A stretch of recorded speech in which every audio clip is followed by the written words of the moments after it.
अस्सलाम वालेकुम व्यूअर्स, क्या हाल है? खुश हैं? माम मेरा क्यों है छत पे?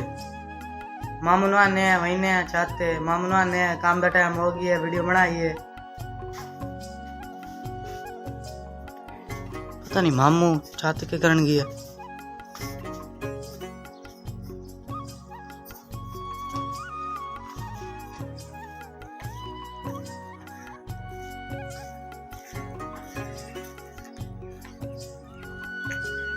अस्सलाम वालेकुम मामू जी। वालेकुम अस्सलाम। हाँ मामू जी, टाइम हो गया ये हो गया। शाम मैं गल वे खलोता मू अच्छा वीवर्स मैं खलोता मू छत उत्ते ते ये गल सी ने सोचेंदा खलोता मू कि शहर दा माहौल कैसा होंदा है ते देहात दा माहौल कैसा होंदा है। ते देहात दा माहौल बिल्कुल सकून होंदा है पिया। शहर दे वारदारी दे विच शोर शराबा गड्डियां दे हारण टू पां पां पां उस तो मैं ये गल सोचेंदा खलोता मू ते छत ते खलो के ना नज़ारा वेदा खलोता ते हुण तुहानू मैं नज़ारा भी खावां की हो जी। वीवर जे ये पिंड साडा छोटा जी आ, पिंड समझ लो गांव समझ लो, ये इलाका है पिया ते छत ते मैं ये चीज़ वेदा खलोता मू सकून च खलोता मू कि इलाके सकून किवें होंदा है अपने घर दे विच अपने शहर दे विच अपने पिंड दे विच कैसा सकून होंदा है।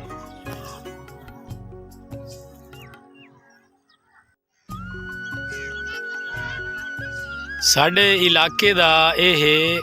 ग्राउंड समझ लो कलोनी समझ लो खाली वीरान पई है ते जेह्ड़े साडे ना देहात वाले छोटे बाल बच्चे वड्डे इत्थे आते हैं खेडदे ते ये काफ़ी अरसे तो तकरीबन जेड़ा है भी आ उसले हम मैं छोटा जी आ निक्का जी आ तो इस मैं वेखण लगा जेड़ा ये इलाका है भी या कलोनी है भी टाउन है भी ते उदा दा हुण इतनी मेरी उम्र होई खलोती है भई उदा दा इथाई भी है इ'यां दा इ'यां कुछ घर आबाद होए न ये के घर हो गया ये को घर हो गया ते या नाल वाले इलाके शहरदारी दा माहौल किवें हुंदा है ते देहात दा माहौल किवें हुंदा है क्योंकि हर पासे सकून होंदा है ना देहात दे विच खास तौर ते शहर थावां दे हुण मेरी जेह्ड़ी पिछली वीडियो आई पई उस तो पिछली वीडियो आई तकरीबन शहर दी बनाई है अपने सिटी कबीर वाले दा सारा तुहानूं विजिट कराया है। वीवर साडे इलाके दे विच गंदम बिल्कुल तैयार हो गई है ते हुण तकरीबन काटी दे दरम्यान च है पई हुण अल्हम्दुलिल्लाह अज मौसम वेख लो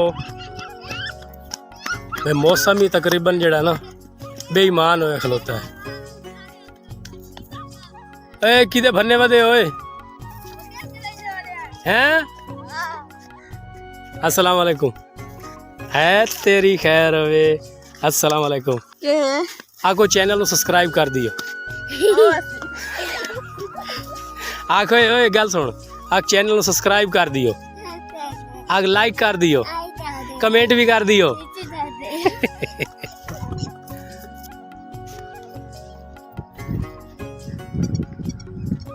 24 घंटे शहर दी ना वीडियो बनाई रखी है मैं आखिया वीवरां नूं अज एंटरटेनमेंट कर देवां सकून माहौल च शांत माहौल च बिल्कुल शहरदारी तो दूर। संगत अगर ये मेरी वीडियो जे अगर इत्थों तक तुसां लईए वेख तो इस चैनल को सब्सक्राइब कर दियो कमेंट लाजमी करना है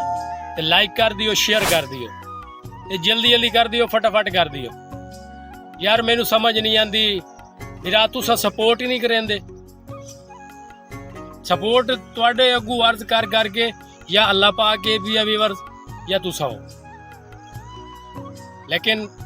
मेरी दरखास्त ही है भाई कि सपोर्ट करो जितना हो सकता भिरा नूं सपोर्ट करे सो तुसा लाइक कमेंट करेंदे हो सब्सक्राइब करेंदे हो सानू मोटिवेशन मिल वेंदा अल्हम्दुलिल्लाह तुहाडे शुक्रगुजार हो सपोर्ट करो भिरा नूं तुहाडा गरीब भिरा टुरिया वदा वीडियो बनाइंदा है भी यूट्यूब चैनल बनाया हो सो इनू सपोर्ट करे सो तो कोई गल बनसी ना संगत रस्ते ते वहिंदा पिया मूँ ते एक छोटा जी बच्चा टक्कर गया है साइकिल लई वदा आई। अस्सलाम वालेकुम खैर राजी है ना अपना के मोहम्मद वकास हाथ ला जा अच्छा ये भी गल कर चैनल सब्सक्राइब कर दियो। आख चा आख दे चैनल ਨੂੰ सब्सक्राइब कर दियो अच्छा लाइक कर दियो आख दे ਤੇ ਇੱਕ ਕਮੈਂਟ ਆਇਆ ਉਹਦੇ ਵਿੱਚ ਨਾ ਇੱਕ ਵੀਰਾ ਮੇਰਾ ਦੱਬਿਆ ਭਾਈ ਭਾਈਜਾਨ ਇਹ ਤੂੰ ਮੋਢੇ ਤੇ ਬਰੀ ਕੇ ਲਈ ਵਧਾਉਣਾ ਤੇ ਵੀਵਰ ਦੇ ਤੁਹਾਨੂੰ ਮੈਂ ਆਖਣਾ ਚਾਹਨਾ ਵੀ ਇਹ ਬਰੀ ਮੇਰਾ ਬ੍ਰਾਂਡ ਬਣਿਆ ਹੋਇਆ ਜਿਹੜੀ ਮੈਂ ਬਰੀ ਕਿਉਂਕਿ ਮੈਂ ਡਰਾਈਵਰ ਬੰਦਾ ਆ ਪਿਆ ਤੇ ਅਲਹਮਦੁਲਿਲਾ ਬਰੀ ਮੈਨੂੰ ਨਾ ਮੋਢੇ ਤੇ ਰੱਖਣੀ ਪਉਂਦੀ ਹੈ ਯਾਨੀ ਕੰਧੇ ਤੇ ਰੱਖਣੀ ਪਉਂਦੀ ਹੈ ਵੀਵਰ ਇੱਥੇ ਆਇਆ ਸਾਡੇ ਨਾ ਇਲਾਕੇ ਦੇ ਵਿੱਚ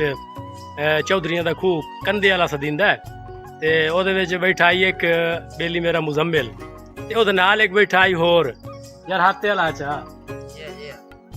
ਹੱਥ ਵਾਲਾ ਚਾ ਤੇ ਅਗਲੇ ਦਿਨ ਆਂਦਾ ਇੱਕ ਬੇਲੀ ਹੋਰ ਮਿਲੇ ਹੈ ਉਹ ਵੀ ਵਿੱਚ ਕੈਮਰੇ 'ਚ ਨਹੀਂ ਆਇਆ अस्सलाम वालेकुम ਵੀਵਰ ਜੀ ਇਹ ਮੁਜ਼ੰਮਿਲ ਭਾਈ ਸਾਡਾ ਮੇਰੇ ਵੀਵਰਾਂ ਨੂੰ ਆਖੋ ਜੇ ਚੈਨਲ ਨੂੰ ਲਾਈਕ ਕਰ ਦਿਓ चैनल ਨੂੰ लाइक कर दियो भाईजान सब्सक्राइब भी कर दियो सब्सक्राइब भी कर दियो ਤੇ ਅਲਹਮਦੁਲਿਲਾ ਤੁਸੀਂ ਮਿਲ ਲਈ ਆਏ ਵੀ ਆ ਇਹ ਬੈਠੇ ਨੇ ਇੱਥੇ ਇਹਨਾਂ ਦਾ ਇਹ ਸ਼ੌਕ ਕਬੂਤਰਾਂ ਵਾਲਾ ਤੇ ਇਹ ਕਬੂਤਰ ਉਡਾ ਰਹੇ ਨੇ ਇਹਨਾਂ ਨੂੰ ਖਾਣਾ ਪੀਣਾ ਦੇ ਰਹੇ ਨੇ ਤੇ ਇਹਨਾਂ ਦੀ ਉਤੰਬਾਜ਼ੀ ਵੀ ਲੱਗੀ ਹੋਈ ਹੈ ਗਲਬਨ ਭਜਨ ਬਾਜ਼ੀ ਵੀ ਲੱਗੀ ਹੋਈ ਨਾ जी जी भाईजान ਬਾਜ਼ੀ ਲੱਗੀ ਉੱਤੇ ਵੇਦੇ ਬੈਠੇ ਸਾਈ ਮਾਹੌਲ ਇੰਜੋਏ ਕਰ ਰਹੇ ਨੇ ਪਿਛਲੀ ਵੀਡੀਓ 'ਚ ਮੈਂ ਤੁਹਾਨੂੰ ਵਿਖਾਇਆ ਆਈ ਵੀ ਆ ਜ਼ਖੀਰਾ ਵਿਖਾਇਆ ਆਈ ਬਈ ਇਸ ਸਾਈਡ ਤੇ ਸਾਡੀਆਂ ਕਚਹਿਰੀਆਂ ਨੇ ਪਈਆਂ ਨਿਊ ਜੁਡੀਸ਼ਨਲ ਕੰਪਲੈਕਸ ਤਹਿਸੀਲ ਕਬੀਰ ਵਾਲਾ ਤੇ ਉਸ ਲਈ ਵਾਜ਼ਿਆ ਤੌਰ ਤੇ ਮੇਰਾ ਕੈਮਰਾ ਸਹੀ ਨਹੀਂ ਦਸਿਆਂਦਾ ਪਿਆ ਤੇ ਹੁਣ ਤੁਸੀਂ ਵੇਖ ਲਓ ਅੱਜ ਤਾਂ ਹੈ ਨਾ ਛੁੱਟੀ ਦਾ ਦਿਹਾੜਾ ਤੇ ਅਲਹਮਦੁਲਿਲਾ ਸਾਡੇ ਵਕੀਲ ਸਾਹਿਬਾਨ ਤੇ ਸਾਡੇ ਜੱਜ ਸਾਹਿਬਾਨ ਤੇ ਉਹਨਾਂ ਦੀ ਰਿਹਾਇਸ਼ਗਾਹ ਵਕੀਲ ਸਾਹਿਬਾਨ ਉਹਨਾਂ ਦੇ ਚੈਂਬਰ ਸਭ ਕੁਝ ਉੱਥੇ ਅਵੇਲੇਬਲ ਹੈ ਇੱਥਾਂ ਹੀ ਸਾਰਾ ਕੁਝ ਇੱਕ ਥਾਰ ਤੇ ਜਗ੍ਹਾ ਤੇ ਬਣੇ ਹੋਏ ਤੇ ਤਹਿਸੀਲ ਕਬੀਰ ਵਾਲਾ ਜਿਹੜਾ ਹੈ ਵੀ ਆ ਉਸ ਤੇ ਯਾਨੀ ਕਿ ਸਿਟੀ ਤੋਂ ਬਾਹਰ ਏਰੀਆ 'ਚ ਬਣੇ ਹੋਏ ਆ ਤੇ ਸਕੂਨ ਮਾਹੌਲ ਹੈ ਵੀ ਆ ਰੌਣਕ ਵੇਖ ਲਓ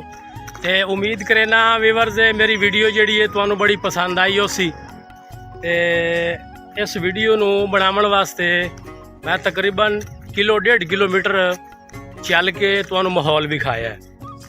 ਤੇ ਅਲਹਮਦੁਲਿਲਾ ਉਸ ਲਈ ਟੁਰਿਆ ਆਮੂ ਤੇ ਮਾਹੌਲ ਬਹੁਤ ਪਿਆਰਾ ਹੈ ਵੀ ਆ ਅੱਲਾਹ ਪਾਕ ਨੇ ਅੱਜ ਮੌਸਮ ਵੀ ਬੜਾ ਪਿਆਰਾ ਬਣਾਇਆ ਹੋਇਆ ਹੈ ਇਹ ਵੇਖ ਸਕਦੇ ਹੋ ਠੰਡੀ ਹਵਾ ਤੇ ਠੰਡਾ ਮਾਹੌਲ ਬੱਦਲ ਕਾਲੇ ਬੱਦਲ ਤੇ ਹੁਣ ਅੱਲਾਹ ਪਾਕ ਕਿਹਲੇ ਵਸਤਾ ਸਾਨੂੰ ਕੋਈ ਪਤਾ ਨਹੀਂ ਹੈ ਤੇ ਹੁਣ ਅਸਾਂ ਇਸ ਵੀਡੀਓ ਤੋਂ ਇਜਾਜ਼ਤ ਲੈਨੇ ਆ ਅਗਰ ਇਹ ਤੁਹਾਨੂੰ ਵੀਡੀਓ ਪਸੰਦ ਆਈ ਹੋਵੇ ਇਸ ਚੈਨਲ ਨੂੰ ਲਾਈਕ ਕਰ ਦੇਵਣਾ ਸਬਸਕ੍ਰਾਈਬ ਕਰ ਦੇਵਣਾ ਕਮੈਂਟ ਲਾਜ਼ਮੀ ਕਰਨਾ ਤੇ ਹੁਣ ਤੁਹਾਡੇ ਕੋਲ ਲੈਨੇ ਆ ਇਜਾਜ਼ਤ ਅੱਲਾਹ ਹਾਫਿਜ਼।